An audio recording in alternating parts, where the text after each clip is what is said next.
Well, the 1960s will go down in pop history as one of the greatest eras in music we've ever experienced. The group that was to carve out and perhaps become the greatest influence in our lives were the Beatles. Their music was, in those early days, simple, melodic, and had a message that resonated with the youth of the 1960s. Bringing the Beatles back to us is Beatlemania, a tribute show that recreates a true Beatles experience. The costumes, you've got the replica instruments, the songs, the whole lot is there. The original keys, by the way, too. Beatlemania has had sell-out tours throughout the United States, in Canada, Hong Kong, South Africa, New Zealand, you name it. These guys have been there, and we've got one of the Beatles revival cast online right now. Cameron Charters, welcome in. Nice to have you here in Melbourne with us. Hi, thanks for having me. Yeah, nice to have you here, pal, too. Now, you sound like a fairly young chap, so what's your experience with the Beatles? Tell me. Well, I'm not all that young, but... Well, you've got a great young voice, I tell you. It's good. Yeah, well, we try to be useful, because the Beatles were quite young when they actually were playing, so we try to keep it useful. But, I basically started out, playing guitar, and my brother played a lot of guitar, and he listened to a lot of Beatles, so that was probably my first introduction to the Beatles. Well, let's go back a bit further than that, because I know you played trumpet at the age of 9. Oh, that's true, yeah. I found that out. That was my first instrument was trumpet, and I started performing concerts with the local brass band when I was about 9, yeah. And then when you went to high school, I believe you became involved in bands and that there, didn't you, as a teenager? Right, yeah. Through high school, I wrote a lot of songs. It was mainly original bands that I played in. And I always played guitar and bass and sang in those bands. And then as an adult, you need to make some money. So I started playing covers, and the last 15 years or so I've been concentrating on tribute shows. I was saying to my wife the other day that we see all these tribute shows these days, and there's so many floating around, and they're all fantastic. Some are a little bit better than others. I've heard about yours, and I think it's really top-notch too. So I'm dying to see yours. But we've got all these wonderful tribute shows that are taking us back, and I'm 70 years of age now, so it takes us back to the 60s and when we were growing up as kids. And I said to my wife, now, what's our daughter, who's now 41, what's she going to be going to as tribute shows in another 20 years' time? I suppose it'll be Madonna and all of these people coming out, Yeah, well, they're already popping up. There's Katy Perry and Lady Gaga and Pink. Yes. Another one that seems to be around. There'll be all their tribute shows coming out, you see. I don't suppose you'll come out as Pink, though. You'll do something else. I'm not going to be Pink. No, I don't think so. So, Cameron, you developed at an early age a great interest in music, obviously, and this is going to become a huge part of your life. And you were saying there about your brothers playing, the guitars and so on. Your interest in the Beatles then, when did that really start? When did you hear your first Beatles song? Do you recall? Early teens, probably. Yeah. Got a few fire trucks coming past me here. I don't know if you can hear that. Yeah, I can, yeah. You're up in Brisbane, aren't you?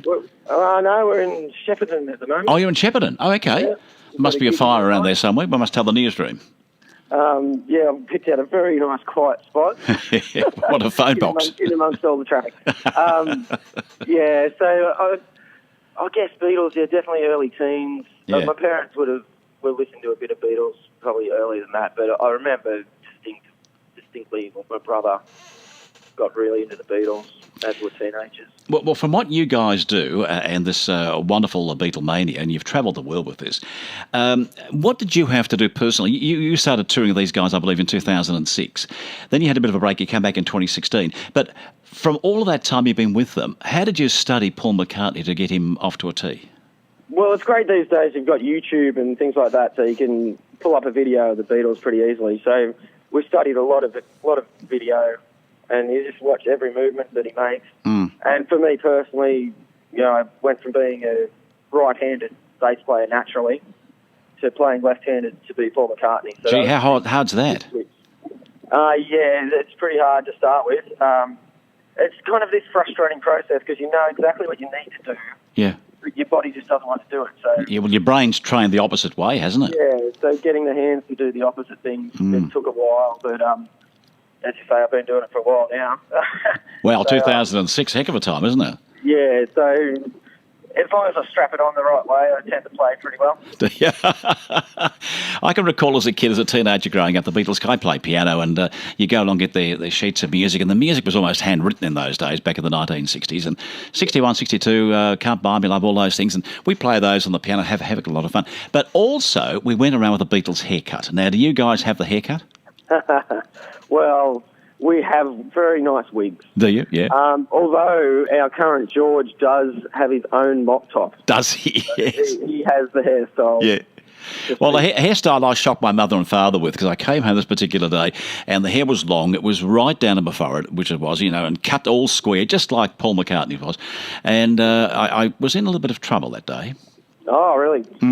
Because it's funny though how things change, and these days what their hairstyle was considered very long, and these days you wouldn't even think of it being long. No, you wouldn't look at the haircut of guys these days, up in buns and all sorts of things, but there was just something nice. Look, my parents used to think the Beatles were quite evil, and they said, oh, you can't listen to music like that. But we just loved it as kids. We just grew on this stuff, and there was something, mate, about their music, wasn't there? You could understand the melody, the words were very, very good, and the music was fairly simplistic until the 70s when they went in a different sort of direction. But in the 60s, I'm right, aren't I? It was quite simplistic. Yeah, very catchy melodies. Very much. Very much. A lot of hooks. This is great songs. And as you say, like, everybody sort of knows these songs. They were massive in their time. And so it's just great to have so many songs that we can choose from. It's very rare when you're putting together a tribute show that you have a lot of songs competing for each other. So it's usually when you put together a show, it's like, okay, which songs do we put into this show? Yeah. But with the Beatles, you've just got so many. It's like, which ones can we leave out? That's it, isn't it? I suppose you do All My Loving, that'd be in there, and Yesterday. Yeah, we do that one. Michelle. Oh, not at the moment. That's not in the current show, no. Okay, but the other two are very popular. Yeah. But it's about a 2-hour show. So, wow. Yeah, for the Beatles, as I say, you could probably do 2 or 3 of course. shows. Yeah. Do you hit on their movies at all? What's that, sorry? Do you introduce their movies at any stage, like Hard Day's Night? Yeah, there's a little bit of that. But basically, we do comment on things like that throughout the show. What's your favourite Beatles song? Oh, that's a hard question as well. I tend to prefer the sort of more upbeat, rocky stuff. Maybe, like, obviously McCartney's maybe Saw Her Standing There, Can't Buy Me Love, those sort of ones. Right, okay. But, there's just so many. It's hard to single out one single song. Now, who's your drummer these days? Who are you using? His name's Ben Harper. Ben Harper. He's so talented. He's also capable of being Pete Best as well as Ringo Starr. Oh, is he really? Isn't that something, eh? That's fantastic. Yeah. He has a little bit of a change of character. Does he? Partway through. Oh, great stuff. Yeah, he's a great drummer. Look, it sounds like it's a wonderful show, and I can't wait to see it when you're down this neck of the woods, and it's only a couple of weeks away.